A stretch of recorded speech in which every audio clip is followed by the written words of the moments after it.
everyone, this episode is sponsored by Fight Energy. Fight is your all-in-one go-to health drink. Fight is not only just an energy booster, it is a mood booster as well. So with your daily dose of vitamins, nootropics, 0 calories, it is your all-in-one health drink. I drink Fight every day. My clients drink it. Someone you probably know drinks it.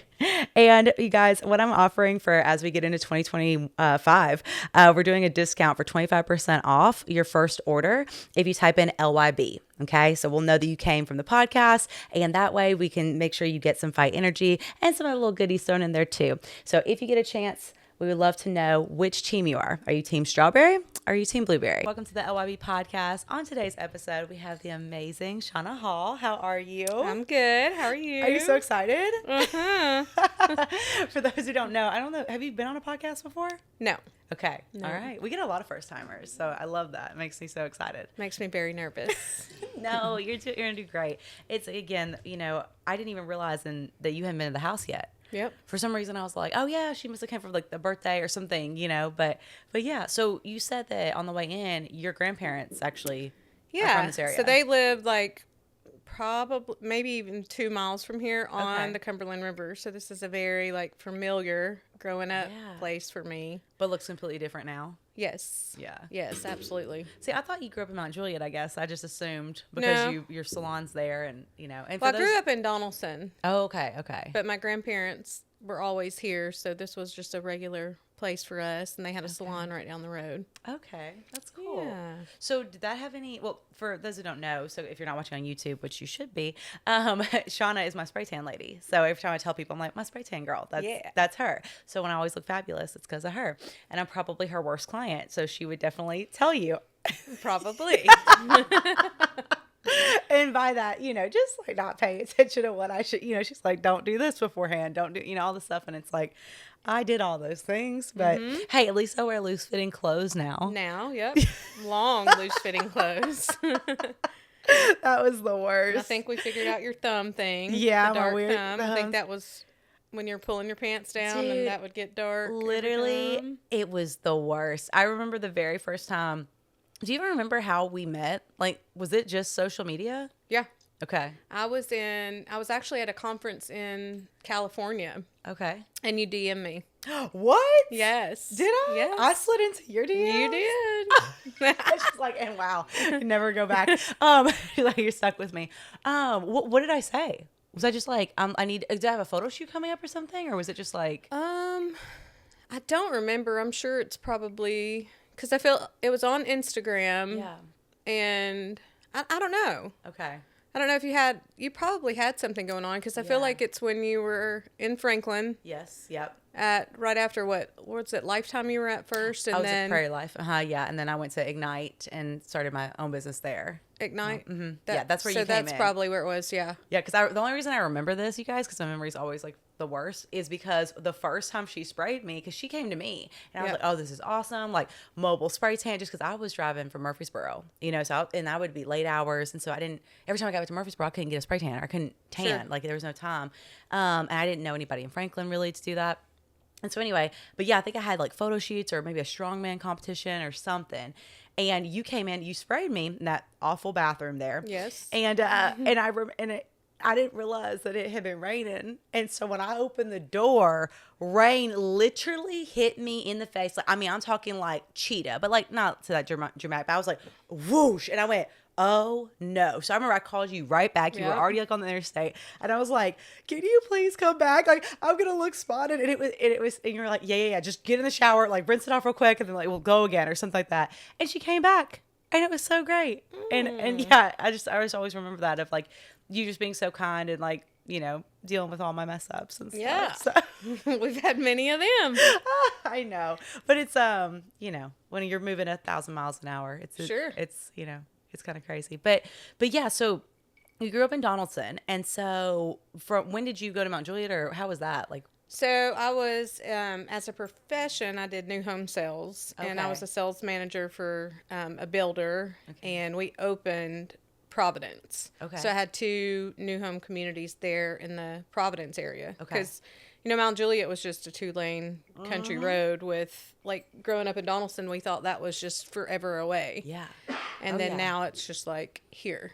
So I've been there since the birth of the city, like growing. Okay. The growth. So did you go to like college? Did you go to like to get a degree or in that? I did a little college, but then I did real estate school after some college. I didn't get like a degree in college. Okay. Where did you go for that though? Like Ball State. Ball State. Okay. Yep. Gotcha. Yeah. So when you got into, with real estate and everything, does that seem like a lifetime ago for you now?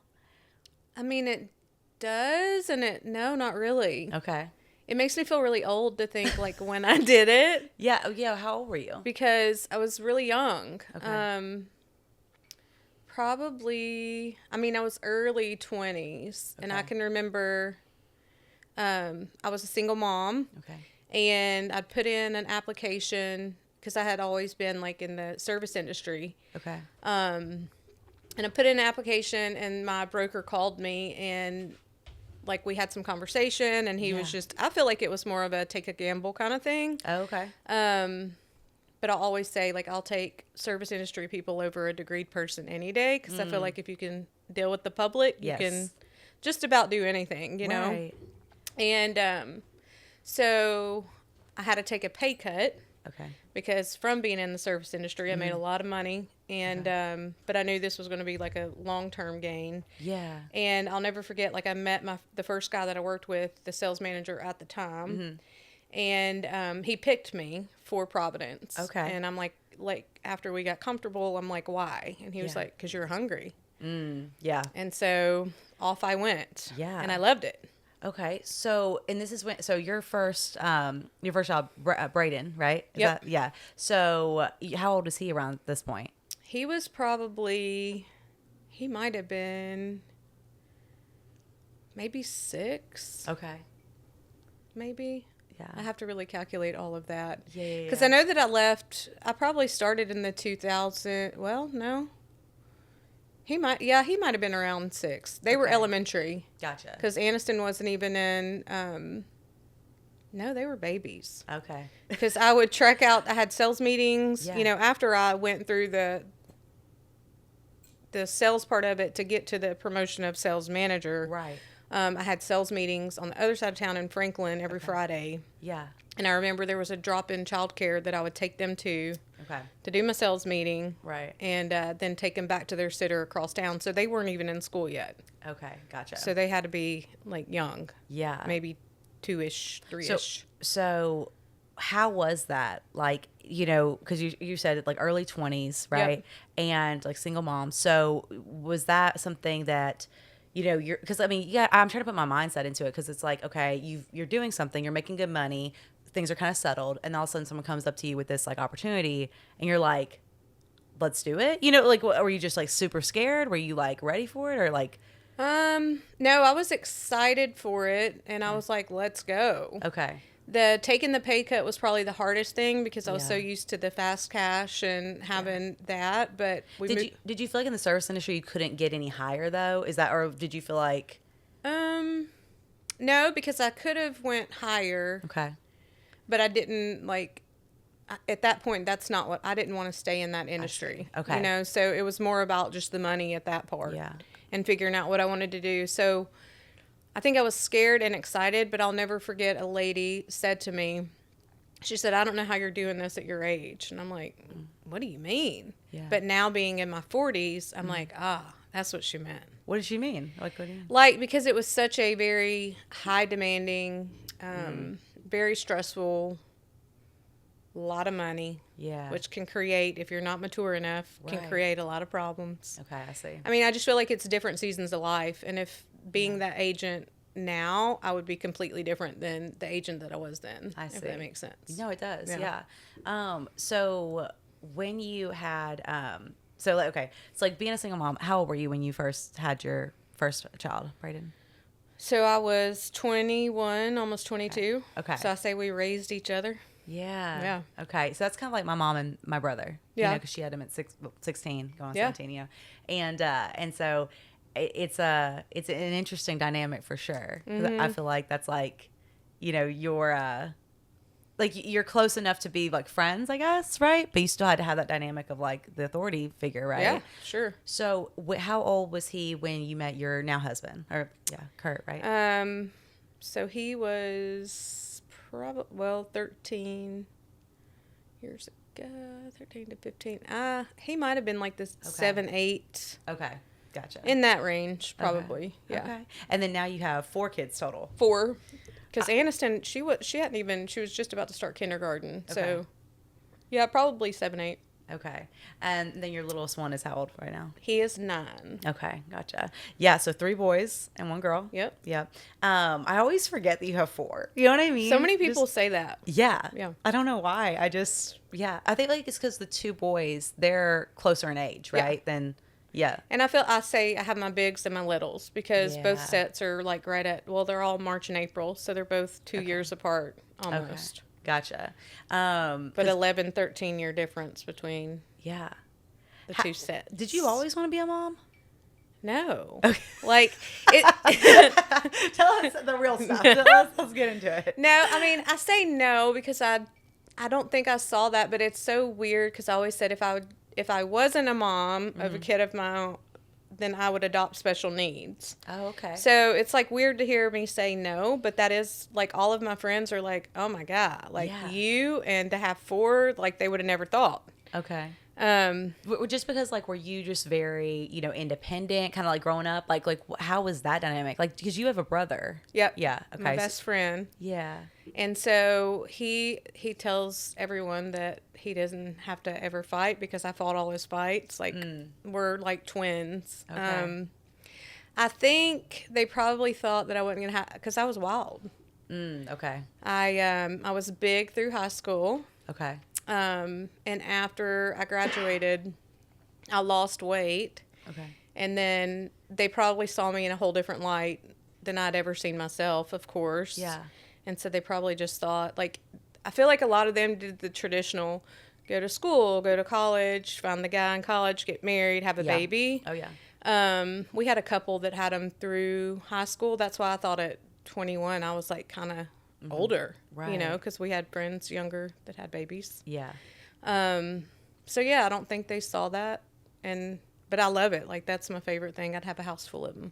Yeah. Okay. Yeah. I love that. So when you were, growing up in like Nashville and everything like that, like, so you said that you were bigger growing up. So, was it just lifestyle? Was it you didn't do sports? Did you do sports? Were you in anything? Like, yeah, I danced. Okay. And as soon as I quit dance, and then probably puberty, and my parents' divorce, which that's still such a. I didn't think probably affected me, but it probably did to some deeper level. But I think I just genetically have that fat gene. Like I'm okay. I mean, it is what it is. Like Okay. I've always had to work that much harder, but I'll never Mama says once I left the house is when I lost weight.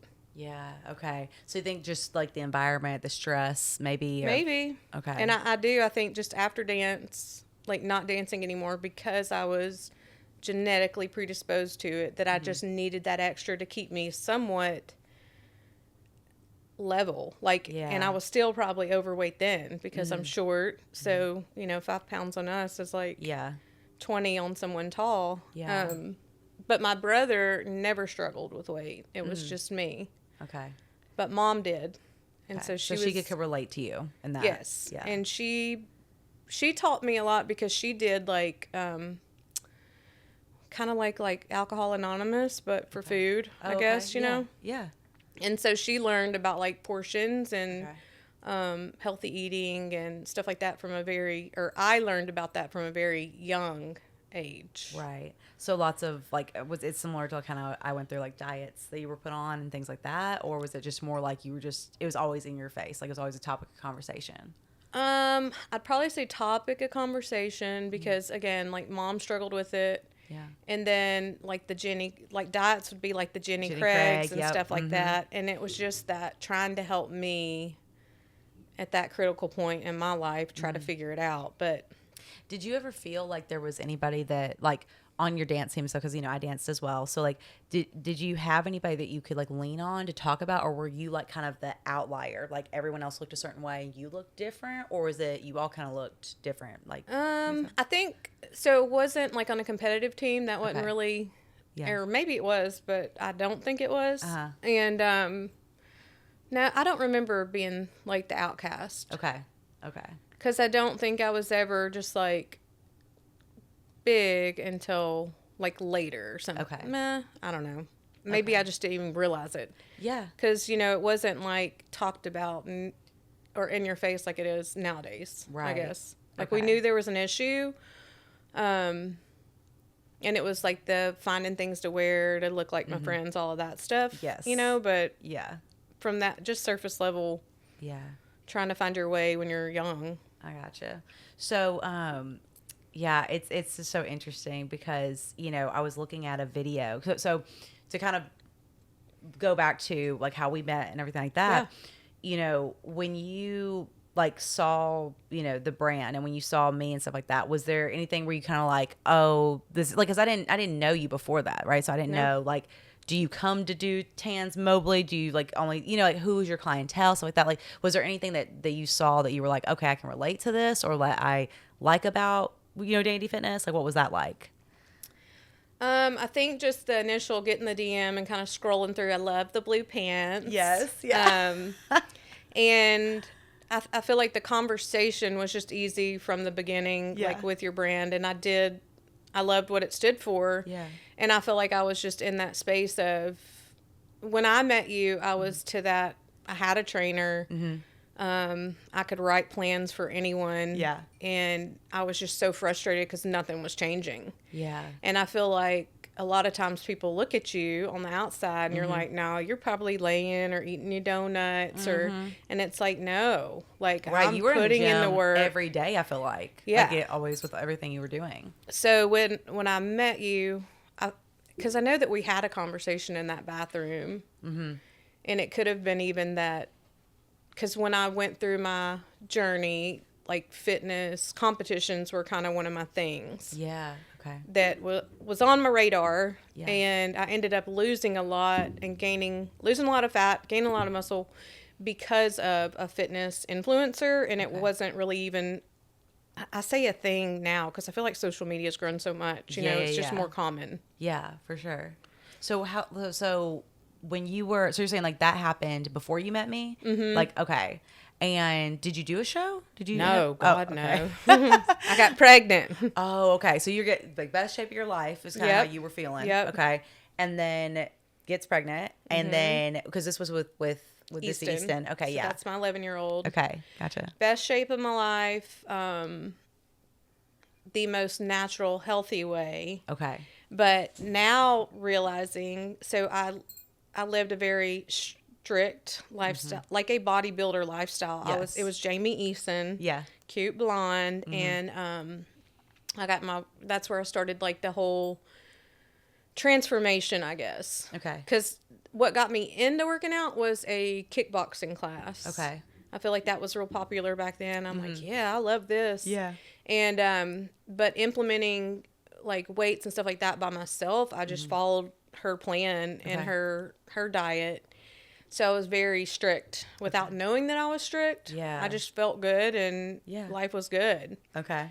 But I got pregnant with Easton and basically rebounded because I was so strict. I should have, now knowing what I know, reverse dieted. Yeah. And I didn't. So I gained 30 pounds the first month. Okay, gotcha. So in total, how much did you gain? Do you remember?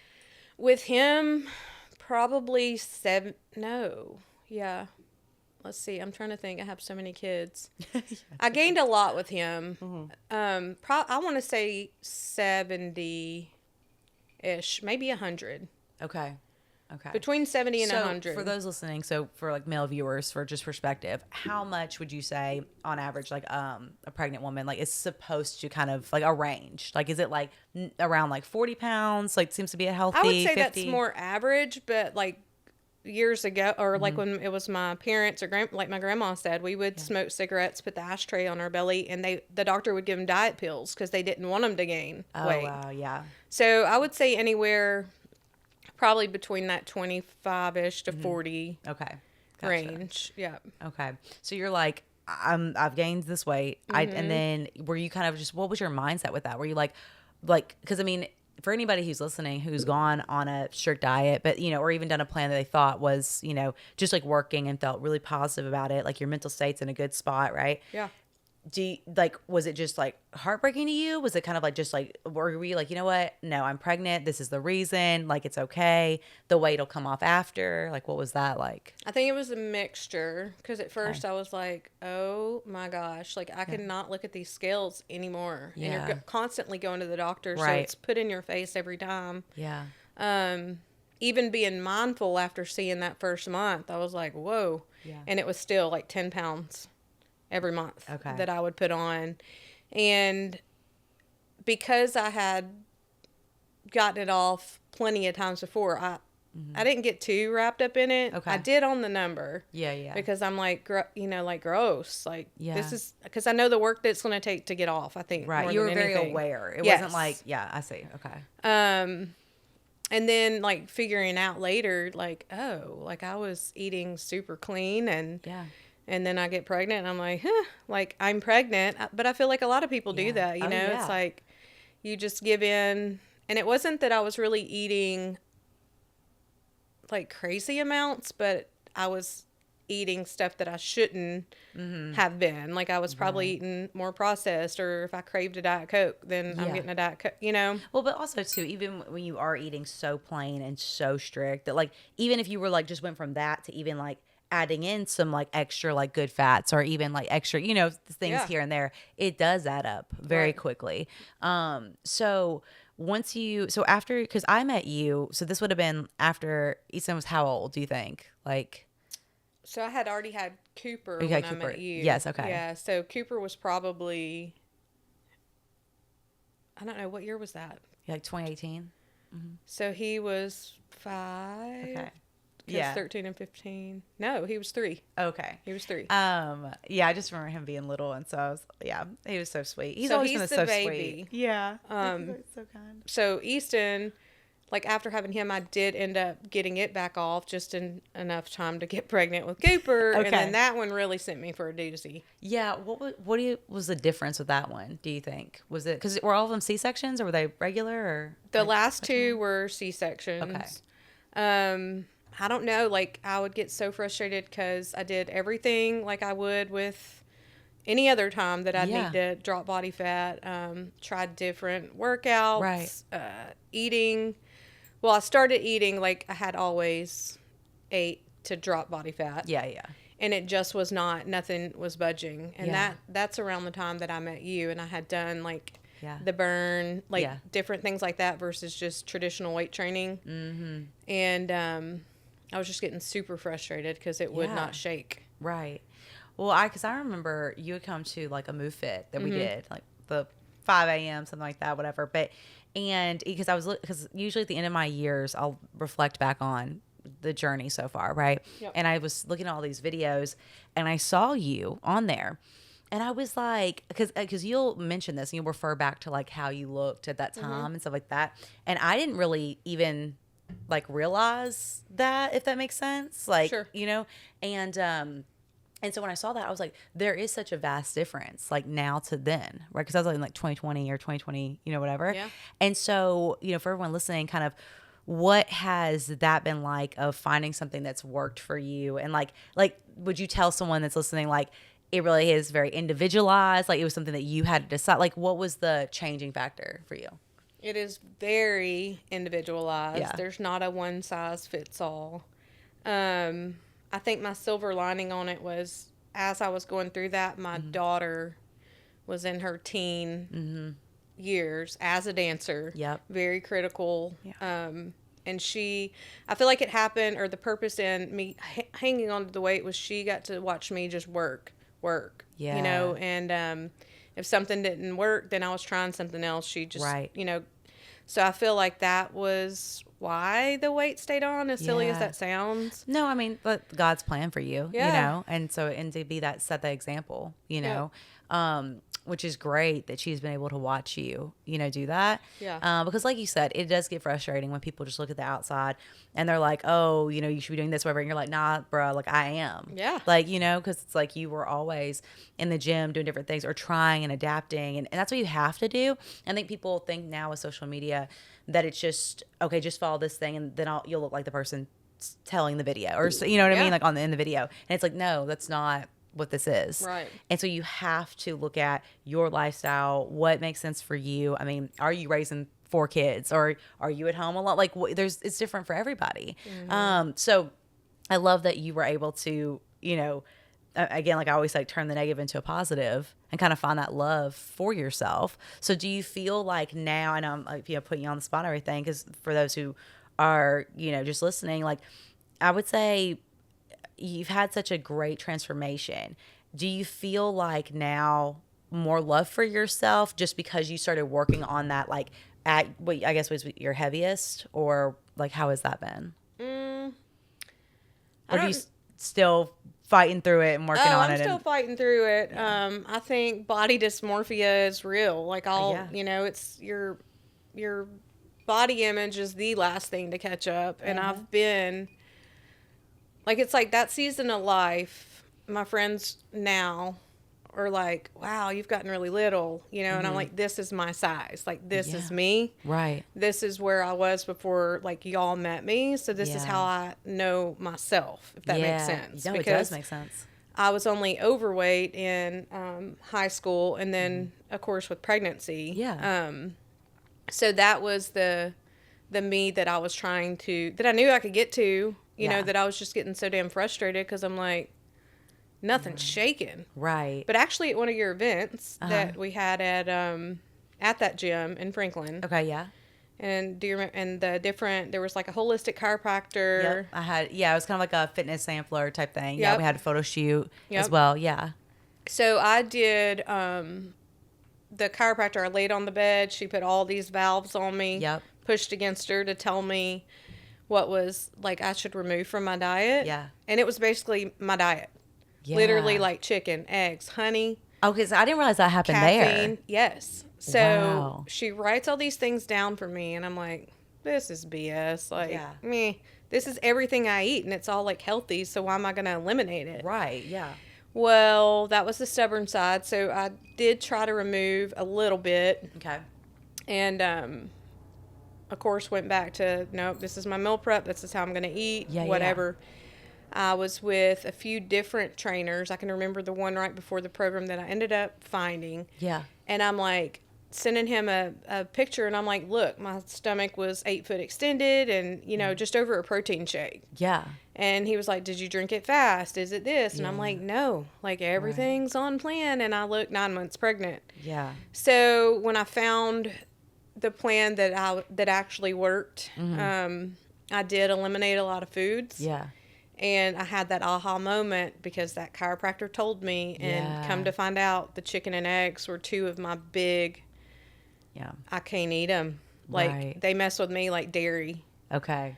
So just inflamed. You just feel awful. Like 20 pounds of inflammation, 8 weeks gone. Jeez. So, and it was just the things that and they are healthy, but they're not healthy for my body. So I think that goes back to like what you're saying. Like it is definitely body specific. Like, and you don't know until you do things like that. So it's, it is one of those things of, again, it's so interesting that, because I guess that event was probably like 2019 or maybe it was 2018. It might have been, yeah. So like, it kind of took, a few years to even for it to like kick in to be like, okay, I remember that might be what the root cause is. Right. Yeah. So do you find that like now you feel very like settled, like sustainable, like everything like that? Mm-hmm. Like I feel like there's been like an energy shift in you, like I would say, like, definitely since we met, you know what I mean? Of just like a more confident, more just like wearing the things. And like, even we went to the,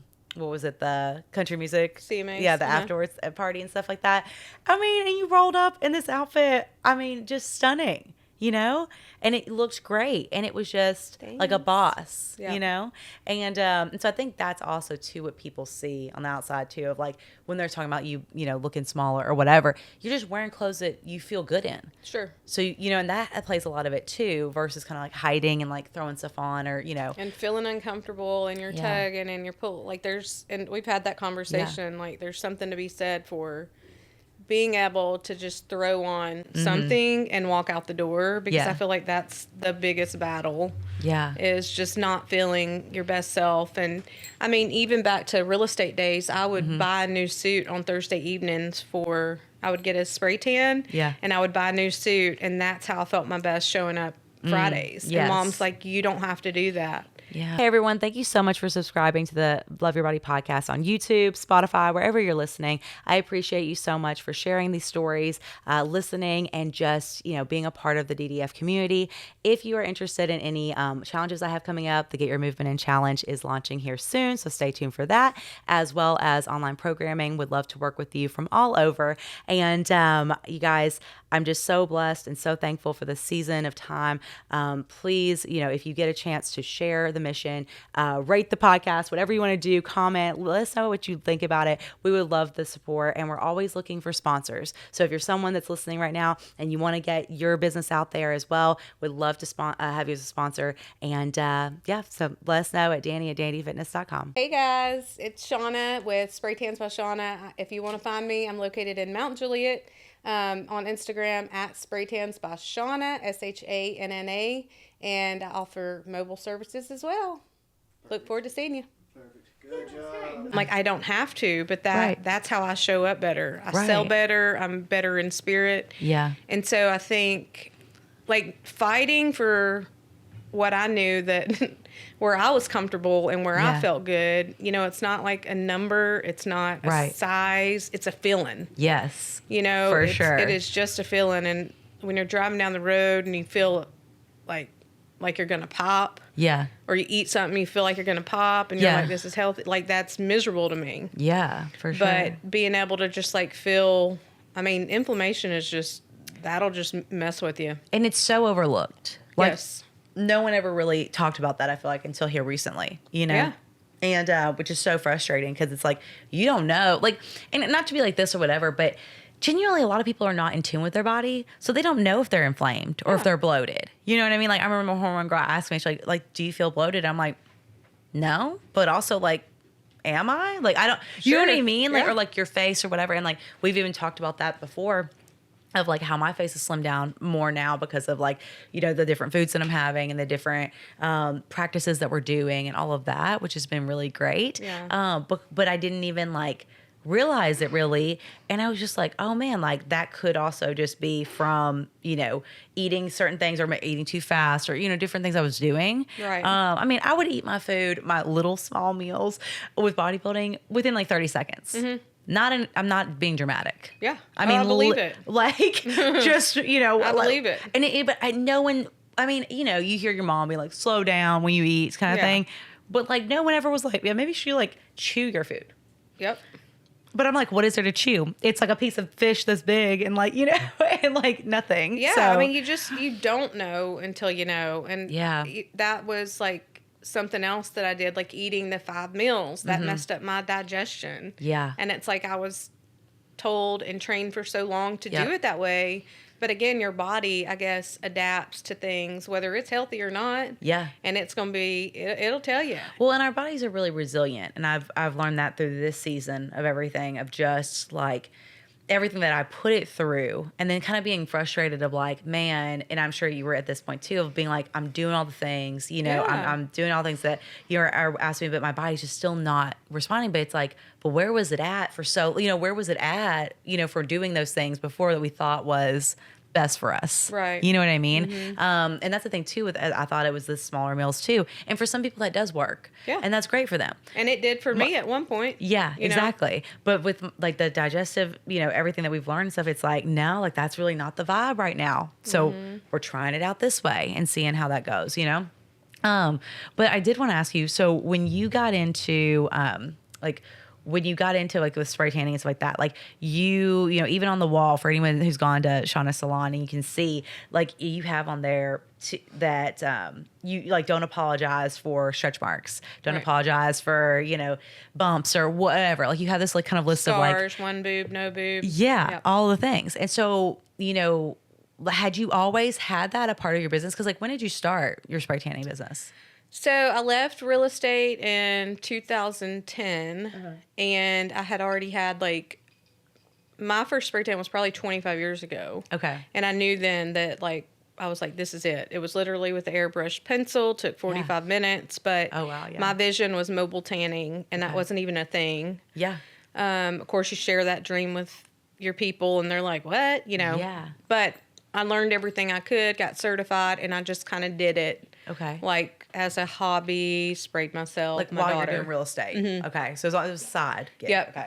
And once I left, because I went through the recession in real estate, I went through the very good times, and then I went through the very low with real estate, and I made it through the recession. But after that, I was like, you know, like I need something like to where I can be a mama, because I worked every weekend, and that just brought me peace. Right. And Aniston with her dancing, I feel like it started there. Like I sprayed her team, and then it was just word of mouth. Okay. And then just looking like, because I've always, you know, kept up with trends and solutions and things like that. And I saw a brand that would partner with a gym that was going to open. Okay. And I was like, I've never heard of that brand. Yeah. So I had worked out with the girl that was going to open the new gym. Okay. And so I said something to her. Once we opened the gym, I said to her, I was like, hey, if that's something you're looking to bring here, that's what I do. Okay. And so I ran that. So I did mobile and sprayed out of the gym for a couple of years. Yeah. And had to part ways there. And then I've been at my location, I think, for 6 or so years. Yeah. Okay. So when you looked at doing that, you know, because like it's so interesting you said that about the dancing and how it took off, because that was a need that like I didn't realize we needed when I was dancing. Sure. Right. Yeah. Because I remember I was always so annoyed because I just was like fluorescent on stage under those lights because I'm so white regularly. And so, you know, we would go to Suntan City, and your girl would sit under there for like 4 minutes and be burnt. Right. It didn't matter if I put the lotion on. It didn't matter what I did. All my friends, they're getting tan. Everything's great for them. Whatever. If I go out in the sun, I got in sun poisoning at one point. Like, it was very dangerous for me. Like I was always getting burnt, whatever. And then like to go into the stupid bed for like 2 minutes, you know, just to get something. Yeah. Right. But I always looked super pale. And anyway, and so I just had never even thought really, like they had those Versa beds, you know, but those were awful for me. I looked orange. Like I did not look good. Like, and so I just, you know, that was something that never was a part of our routine, but I feel like could have been amazing. Oh, yeah. Just on stage. Because even with like, you know, on stage that, you know, if we didn't wear tights, you know, we had to wear tights, but for a couple numbers we could not. Right. Even just like to smooth out some stuff. Sure. And I've always had, you know, you've seen this like bad bump issues. And I'm hoping that with like the gut tests and all the stuff that we can kind of figure that out and like flush it out, you know, and support so that I have less of them, you know. But when I was younger, I mean, it was horrible. Yeah. And I just remember being like, man, like, again, I'm trying to love myself even at that age and whatever. That was like during my hardest times because I had put on weight and people started treating me differently. I remember like raising my arms up and I had these massive cystic bumps. And I mean, so I'm like wearing 3 layers to just cover up so that no one could see. Right. I'm sweating to death when I'm working out. I'm like, this is awful, you know, and whatever. And going on stage, it's like, do you want to be in the judge's face and like have these bumps, like these massive red? And those lights, they're just harsh no matter dance, pageant, you know, fitness, like they're just harsh. Yeah. And I always say too, like a tan that I would give a competitive like dancer, I'm not going to give to my bride. Right. Well, unless that's what they really wanted. Right, but right. Ideally, it's 2 totally different tans because, you know, you're looking for a different look. Yes. And like that feeling of feeling good. So it gives you confidence. So there again, you're going to perform better. Oh, for sure. Absolutely. You know, and it's just, it's doing those things that make us feel good. And that's why I think circling back to the thing that I have in my room. Yes. Which, come to find out, a sunless sister, she actually created that in her own words, like many years ago. Okay, cool. And since then, people have duplicated it, kind of tweaked it, or used her same words. And I never knew that was her that did it.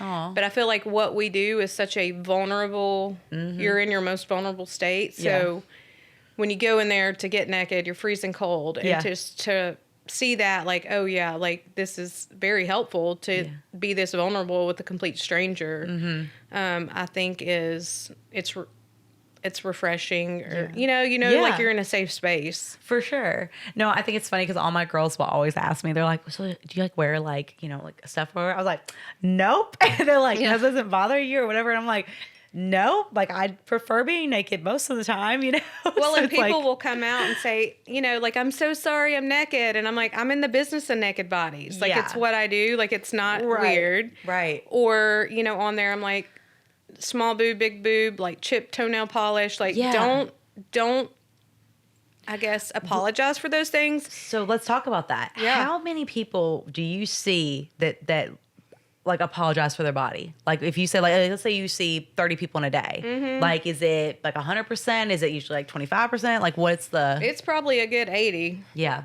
And I think that's why the words in there kind of help, because some people will catch themselves, like, as they're saying it, like, oh, like, and I'm like, yeah, don't, because if I wouldn't even notice your chipped toenail polish. Right. Unless, like, you tell me, I'm going to look. Naturally, now I'm going to look. Yeah. So don't point those things out, because I'm just doing my job. Yeah. It's just another canvas for me. Right. And we see ourselves so differently than, other people. So there's things that the others wouldn't notice that we do. We're critical on. For sure. Yeah.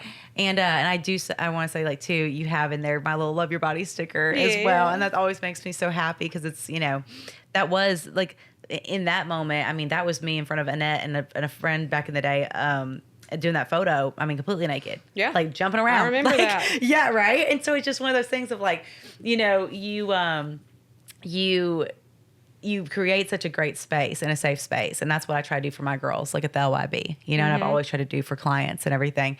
So that way, again, I think that as women, we're told, from society's standpoint, that like we have to apologize constantly because our hair is not well kept, or our skin has blemishes, or we do have the love handles, or something that's not on point, or quote unquote beautiful, right? And in their eyes, and it's like.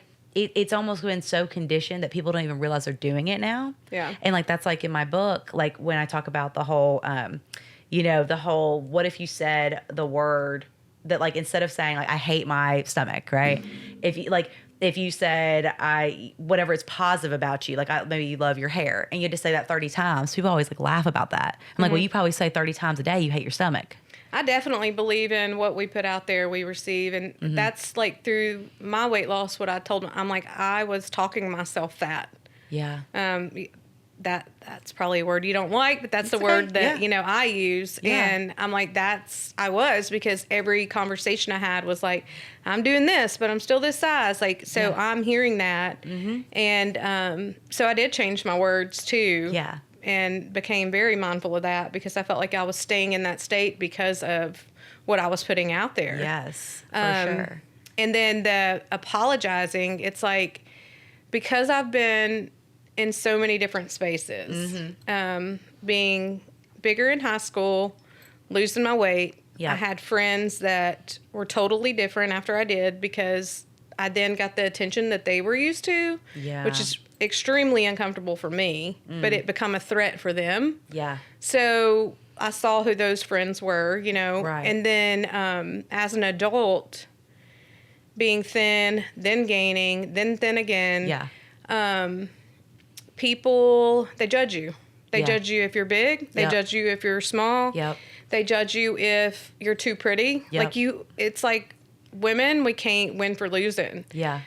Because now, like, in the space that I'm in now, I find myself apologizing, like, oh, like, but I have been big, so I know where you're coming from. You know, like, this is not, like, I'm the same person at all sizes. Yes. Definitely more happier. Like, with the way that I feel. Right. But I feel like you have to, like, it's never good enough, I guess, for certain people. Yeah. And those are the people that you just have to end up like weeding out. Yeah. Because it's like, you're not my person anyways. Like, Right. if I have to dumb down the way that I look for your feelings, then sorry. Yeah. But I will say, in spray tanning, I'm very mindful of what I wear. Yeah. I'm normally in athleisure wear. Yes. Because if I showed up, like I'm going to the CMAs to spray someone at their most vulnerable state, feeling like Adam Sandler. Yeah. You know, and people apologize for that as soon as they come in. I'm like, if you look like that, then you came how you're supposed to. Right. Yes. You know, like if you look like you were going to an award show, then there would be, that's not right prep, right? Correct. So it's like I have to stay on a level of comfort so that I don't make them uncomfortable. Like I'm still going to look nice and presentable, but I'm not going to overdo it for my girls that are coming in. Yes. And that's it's so hard, right? Because like you're in this body and you're like, man, I'm feeling like my sexiest, my most confident, whatever. So you kind of want to like show it off. You want to have the, you know, those times that you feel like your best or whatever, right? And it's because you could easily like spray and like a sports bra, leggings, and go on through that. I would be so uncomfortable. But like, you know what I'm saying? Like Danny D would do that though. I mean, but like, you know, we like what we like. But here's the thing. When I went through that same thing at my, you know, not even my smallest, but like as I was doing bodybuilding.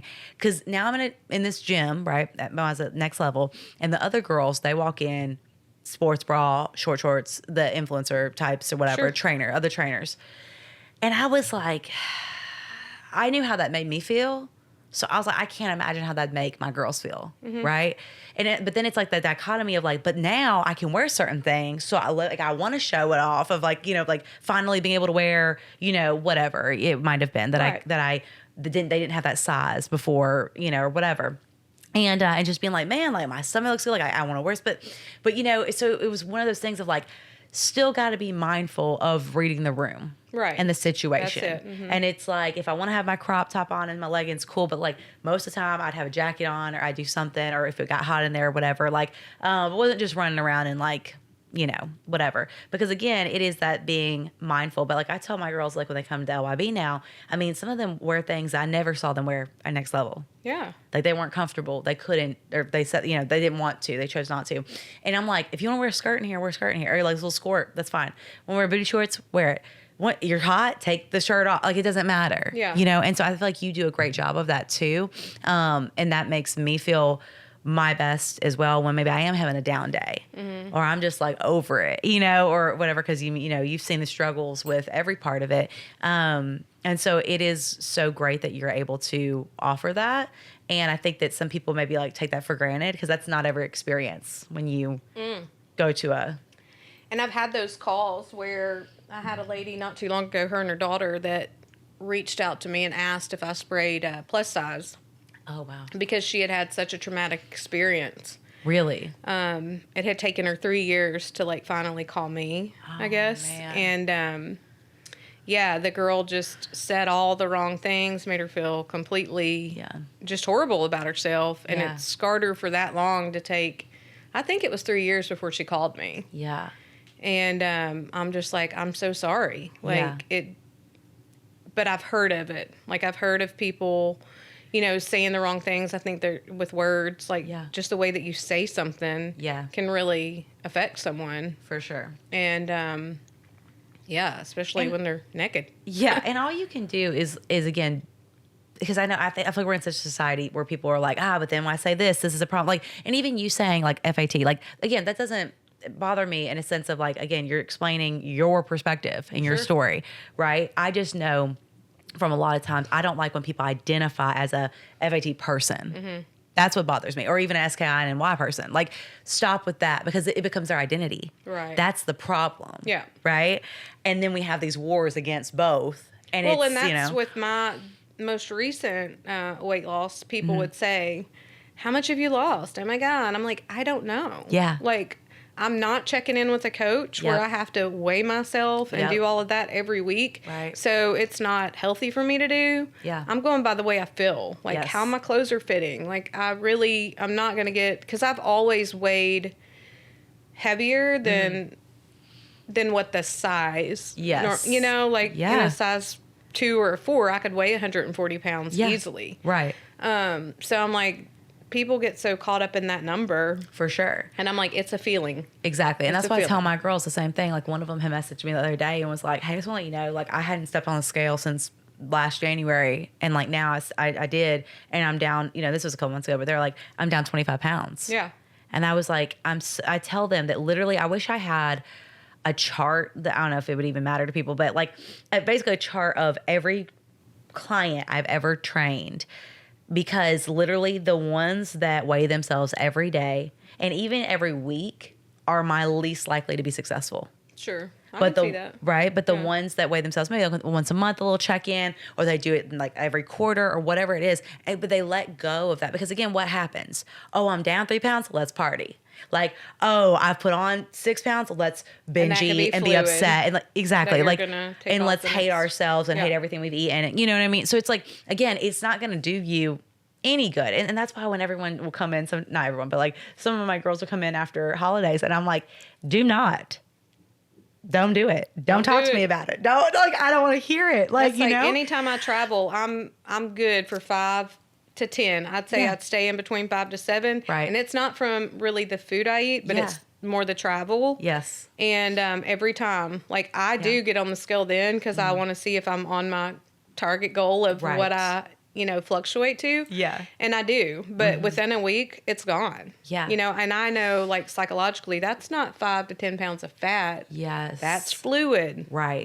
Which is so important. And that's the whole thing too, that, depending on your cycle, depending on all this stuff, and it's just like, literally, I looked at, my stomach the other day and I was like, I'm gonna start today. Mm-hmm. And I did. And I was like, but it wasn't because I was so extended and bloated. It wasn't like that. I saw this little bit, and my hormone specialist said, hey, like your uterus? yeah. And I was like, That's what that thing is. you know what I mean though? Because I'm like, oh no, that's like this little part of my belly, like it's pushing out. And she's like your uterus, like that's, and I was like, okay. That makes me feel like again, like confirming kind of, you know what I Right. mean? Mm-hmm. And so again, so I understand where people are like, oh, it is fat. I put on that much fat. It's like, no, guys, like that's not what happened. So let's reel it back in. You know what I mean? Like, let's like stay on track, but also too, like, it's just things that need to be more shared. Mm-hmm. Right. And so I love that, the word has gotten out with you, because you sprayed some of my girls. Oh, yeah. Mm-hmm. And that's been really special, because I don't know if any of them ever would have gotten spray tan. And then what was that. their like feedback to you? Like, Oh, it was always good. It was always like, you were right. Like, and I was like, I know. But, just being like, it was chill. Like, it was good. Like, it looks great. Mm-hmm. I feel good. And then they would come into the gym wearing shorts. I'm like, so like, when was the last time you wore shorts? And they're like, years. yeah. And again, for people who don't get spray tans, it's not that the spray tan is magic, but it kind of is in a way. Oh, like, yeah, it's not like it's going to, I don't know how to explain it to people, but I mean, maybe you can, but it's just like this extra, Yes. this little bit that makes you just feel so Confident. yeah. And at all, like, it doesn't matter the gender, race, age, ethnicity. Like, everyone feels better with a little glow. Yeah. And that goes through your entire life. Like, it shines everywhere. Whether that's, with your family, your spouse, your friends. Like, you just show up better. And it doesn't have to be this crazy Brazilian, unless that's your thing. Yeah. But just that glow. Yeah. I say it all the time. I've done this personally for 25 years, and it's the same feeling every time. Like, Yeah. I can really be like, this time of year, Yes. super quick, like winter blues, Yeah, low. get me a little spray, and boom, like, it changes the good whole to go. mindset. I will say this, when I, like, so for those who know, like, the day that I like post that video for the tire flip, right? Mm-hmm. That I remember making an appointment to have a spray tan with you that day. I'd also made a blowout appointment, whatever, because I knew, I was like, it's a hard day. I'm pretty sure it was a Tuesday, but like usually Tuesdays were not my day. And that was also like when Wes had passed away, So when so I just was like really sad. This is like 3 months after that happened. And I just remember waking up being like, I'm going to choose to be happy today. I'm gonna have you to look forward to. I got my blowout to look forward to. You know, like I had all this self-care stuff. Yeah. And it really was like, that was like, I was at my lowest. And like, those were a couple things where I was like, you know what can I do today? Stay in bed and be upset, or I can show up at these appointments. Cause I mean, there's tons of times during that where I was like, I can't make it. Like I can't go to Mount Joy, you know, or whatever. Like, and then I was like, no, you're going to feel better after.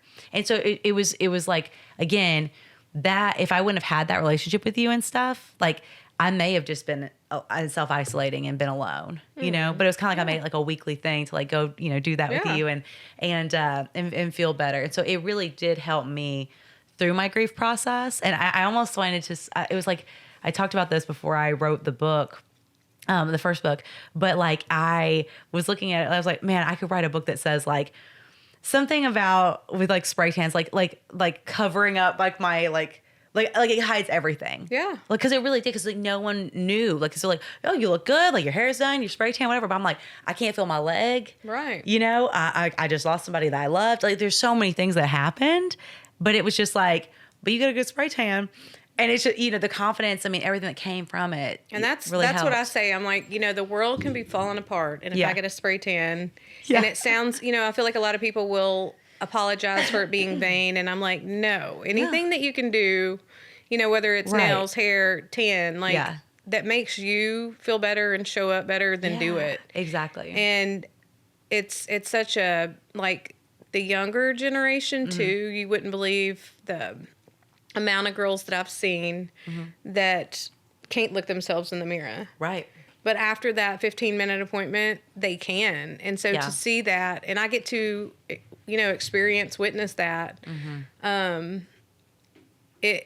that's what makes me love what I do, because I feel like every day is a good day. And just as much as like I'm there for them, like my clients also provide me like with peace and conversation and therapy too, because I feel like, you know, that spray tan room gets deep, you know? Yeah, I know. And I had like one lady, she was like, oh my gosh, she called herself, she was like, I cannot believe I just told you all this standing butt naked. Yeah. But it's a level of comfort, right? Like, right. And I'm like, well, then I've done what I'm supposed to do. Like if you feel that like open to share in your most vulnerable state, then, you know, my job is done. And especially, like I said, like the young ones that can't look at themselves, or you can see, you know, the cuts, or the moms that come in and are like, she can't talk. She cannot talk to you. She can't talk to anyone, and her head's down.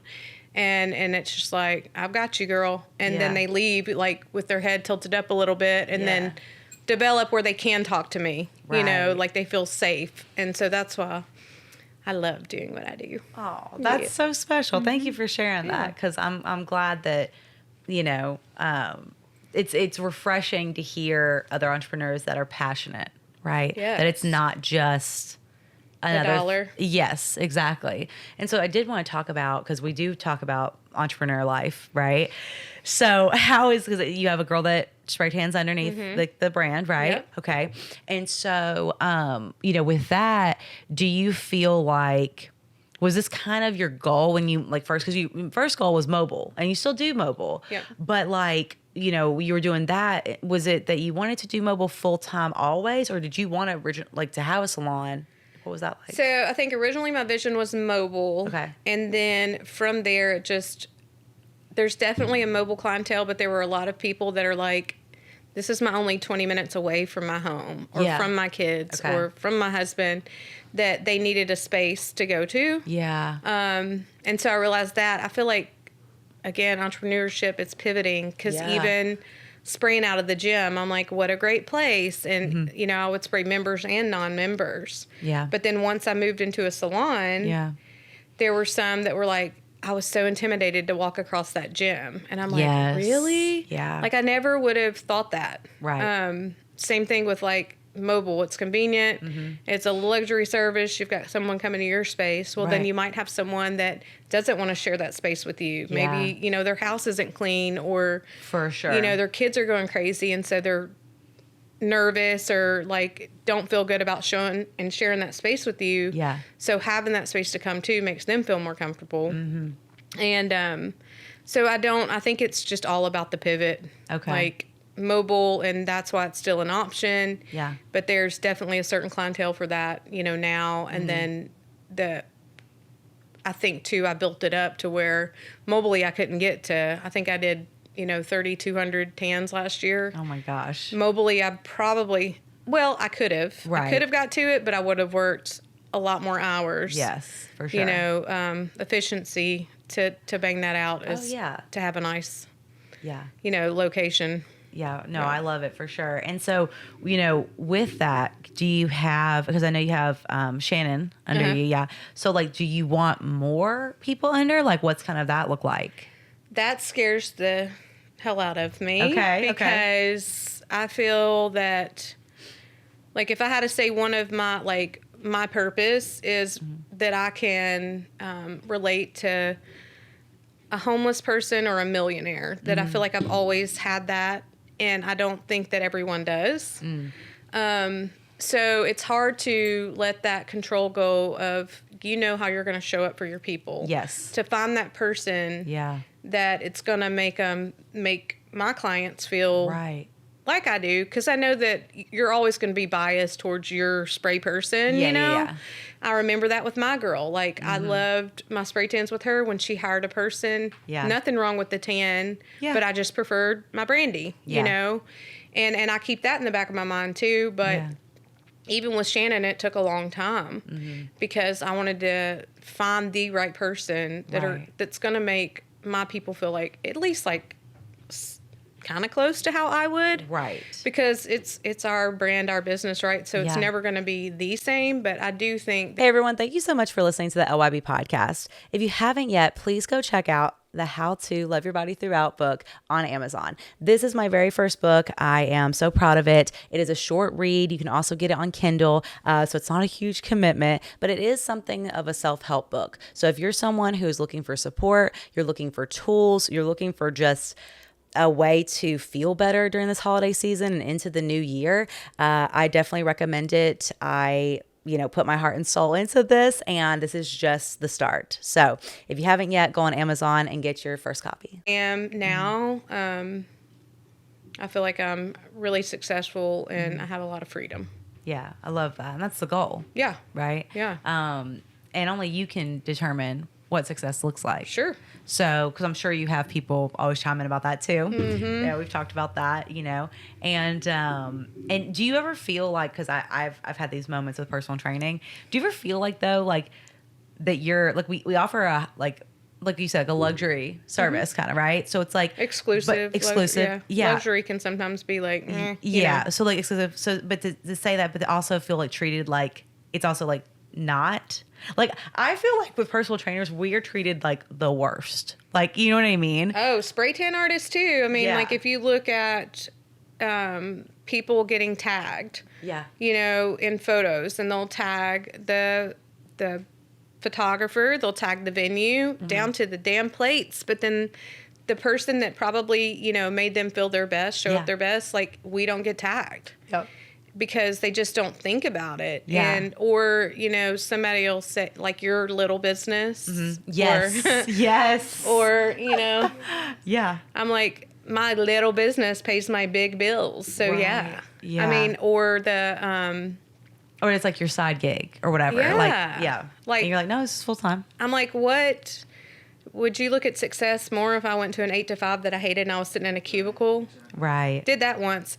Absolutely hated it. Yeah. Knew that wasn't for me. Like, I need to be with energy people out in the world. Yeah. So I do think, and I can see that with personal trainers for sure. Yeah. Because you're passionate. I mean, going through that journey with different trainers, like there's a relationship that you build there. Yeah. And it's not always accredited, at all. And it's more of, again, like, we're doing this for people, obviously. Like, that's the whole purpose, to make them feel their best and they're better and everything like that. But it's just, I've noticed that so often. So I wanted to ask you if you had felt like that before with, like, what you do. Because it is impactful and it totally changes their mindset. And then to be like, oh, man, like, they didn't tag or they didn't share. Like, I always love when you put on social media, like, you'll say, it's, like, free to like the post or Absolutely. comment or share. You know, you do a great job of sharing my stuff, and you know, because I'm always blowing you up, and, and so it's like, but that means a lot. Yeah. Because you don't know who that one person could see, or that one person that could be a referral, and that was something that I really had a hard time with, and I still have struggled with of referrals. Like of just like share the mission, like, or you know what I mean? And so I think sometimes it's like hard because there's also that stigma with training that like it's the exclusive, like, or you know what I mean? Whatever, that like some people, they don't want to share it. And then you're like, no, like, please tell everybody that you feel your best, and maybe you've worn a size that you haven't in years, or that, you know, after postpartum, like you're your healthiest again, and, you know, or whatever it might be. Right. So it definitely is good. But I know my girls are, you know, they do share, and they try to do their best with, you know, getting it out there. And I think too, though, like sometimes, and that's like with the spray tan, and I think it could be training too. Some people just don't want that spotlight on them, or like someone, I mean, nowadays everybody has a spray tan. So every artist should be sprayed, because probably 90% of what you see out there, they have a spray tan. Yeah.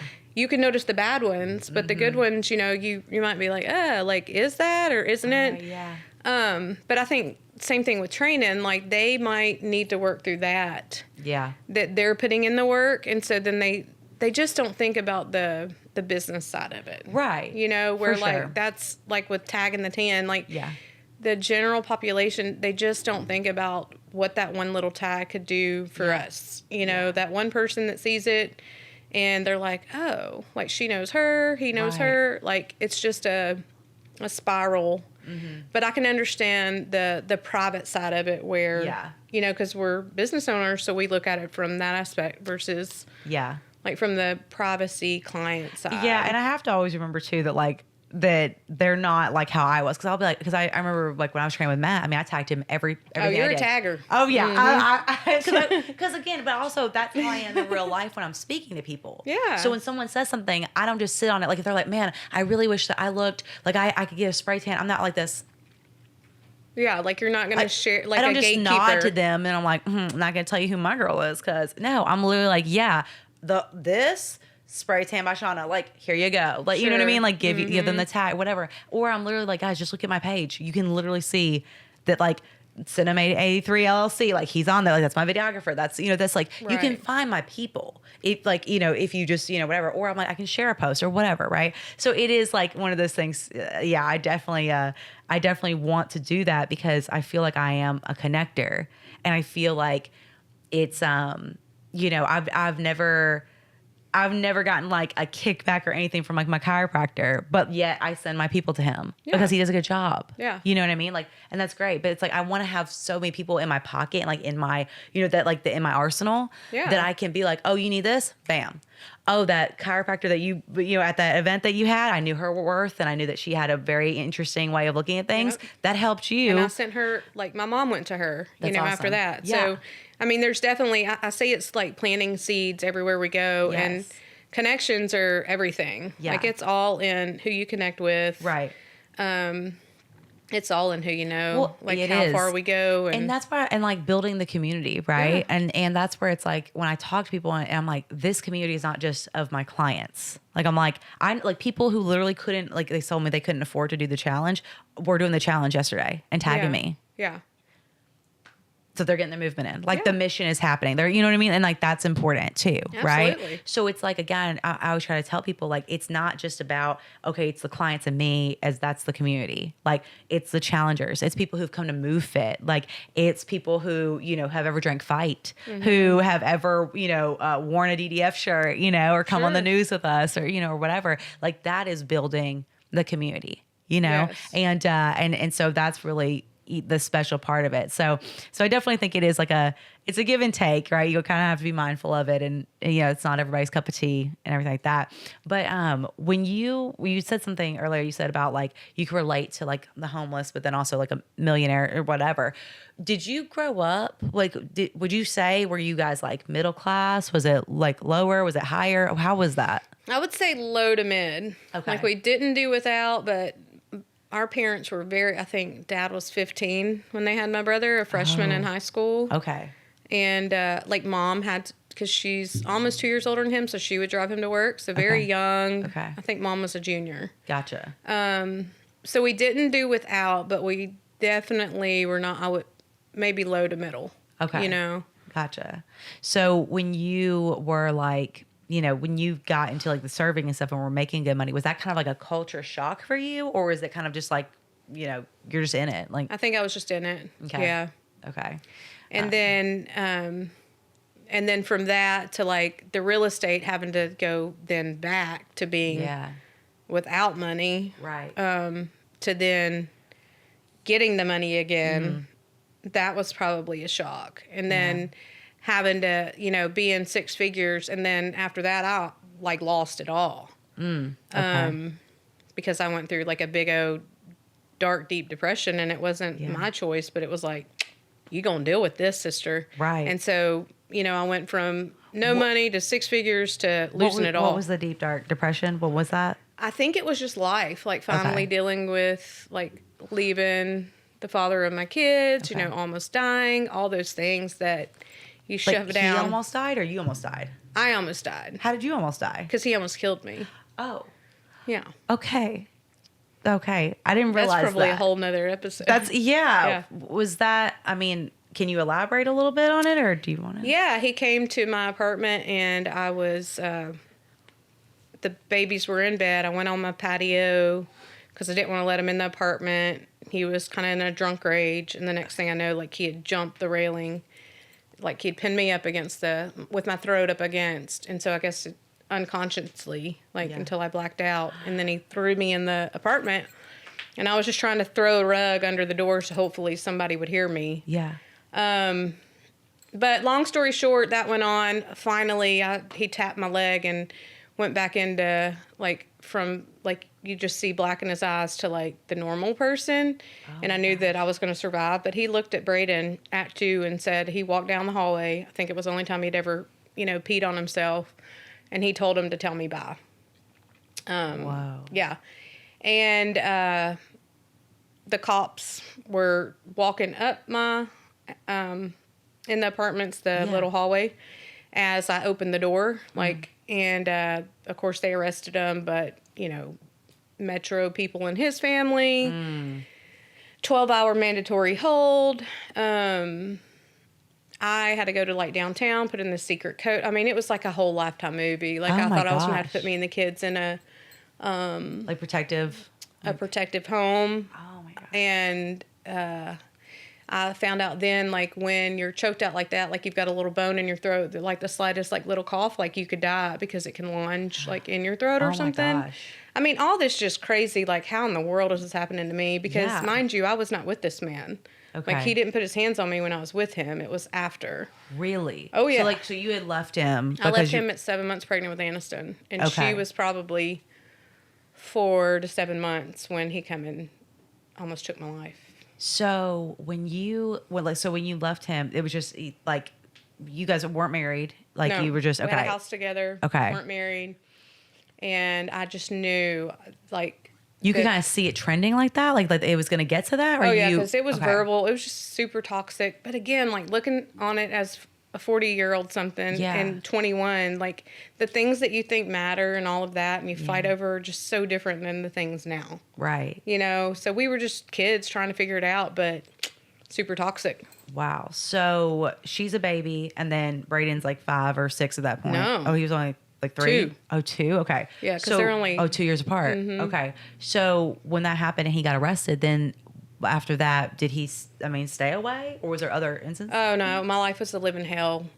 His mom was calling me, telling me he was so sorry, remove the protective order. And I'm like, absolutely not. He wasn't sorry when he almost killed me. Yeah. It was a lot. But I just had to keep on going. Right. I abandoned my apartment. Okay. That I just loved. It had Aniston's little nursery. It was so clean and cute in our little home. Yeah. My brother lived in the same complex, so we stayed over there with him. Okay. And I just kind of kept going through the motions. Yeah. And I'll never forget, because I was still at Sonic, and the guy that arrested him, pulled up, and I was so humiliated. And he was like, "Are you with him?" And I was like, no. Like, I wasn't with him then. I'm damn sure not with him now. Right. And he was like, thank you, because I pull so many people from these relationships and then they're right back. Right.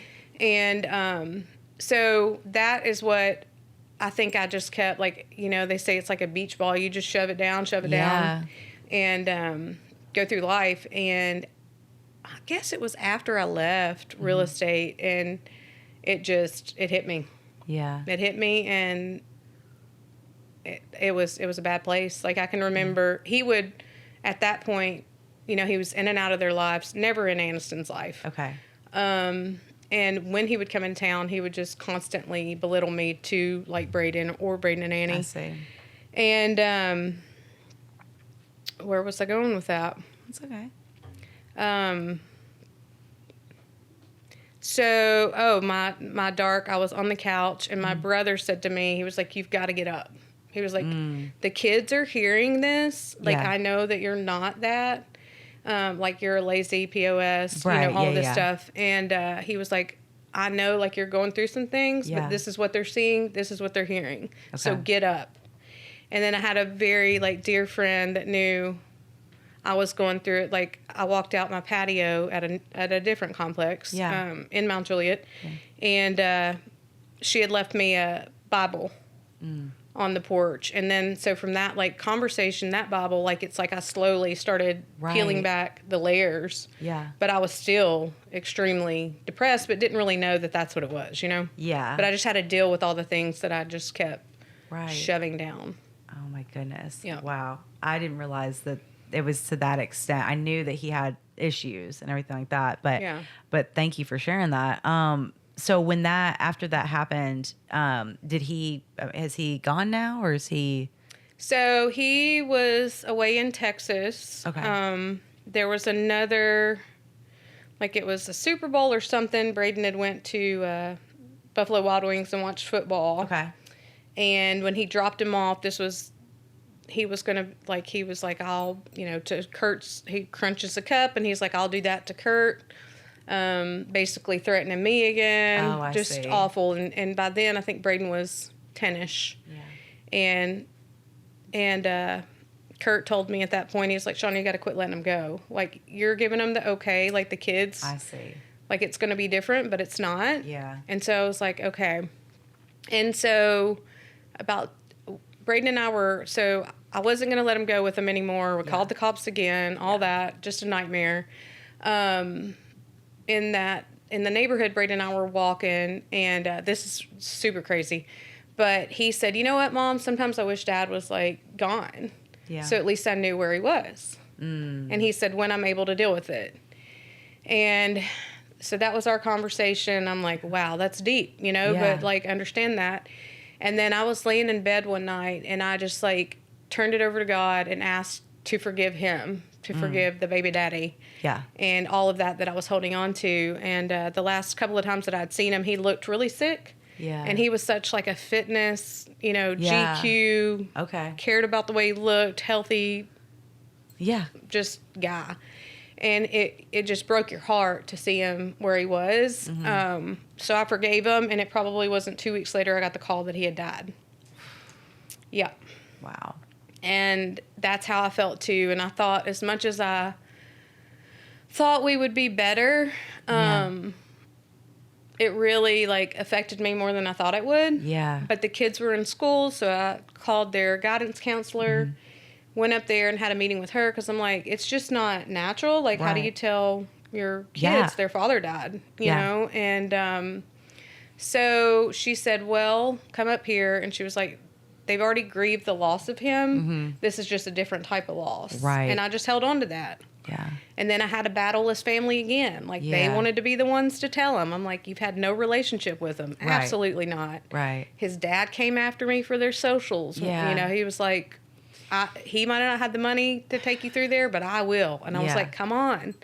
But I finally, after that, like, could breathe. Because I was constantly looking over my shoulder. Yes. And, you know, and we definitely had that in common with, you know, with everything that I went through too. And I knew that you were such a pivotal person in that time. You know, you never made me feel bad. You never, you know, there's really no judgment around all of that.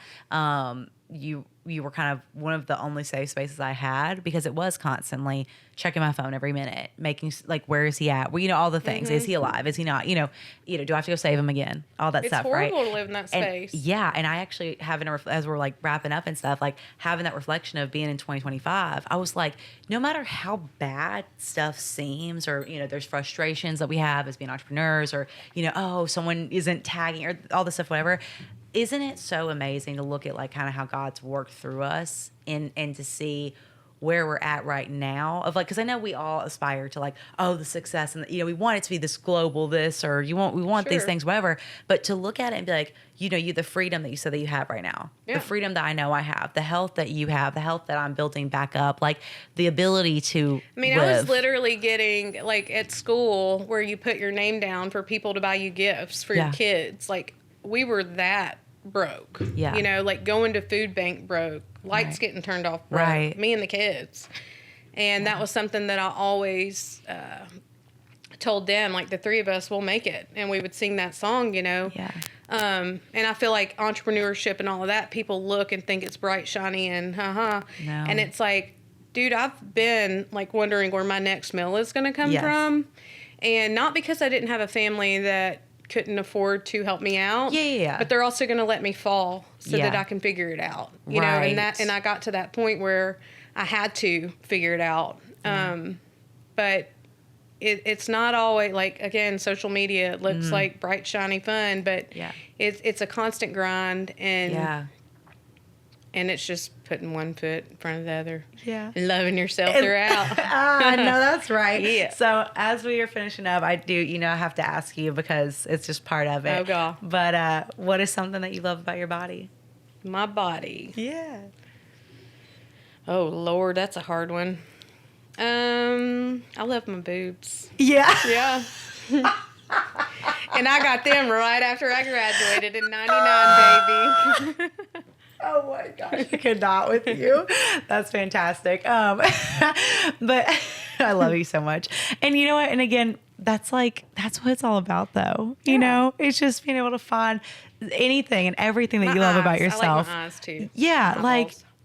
And I feel like for a long time, it would have even been hard for you to come on this podcast. Oh, yeah. Right? I'm super socially awkward and have social anxiety. But you did that. You came out to the awards with me, which was really special, because like, again, I could have gone by myself, but I was like, I go to everything by myself.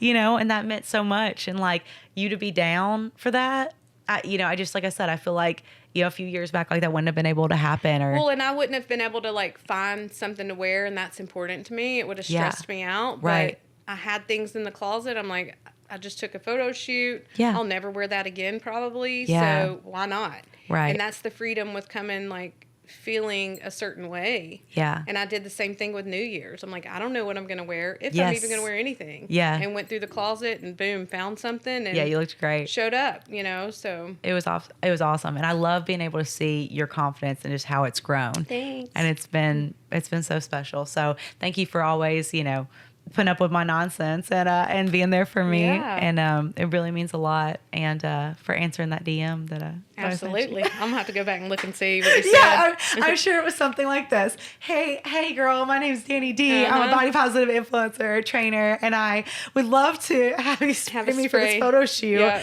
But just let me know. I'm sure. I love it though. And everybody listening that hasn't answered my DMs, like, please do, because it could change your life too. Absolutely. So I appreciate you so much, Shanna, and thank you for doing this. Thanks for having me. All right, until next time.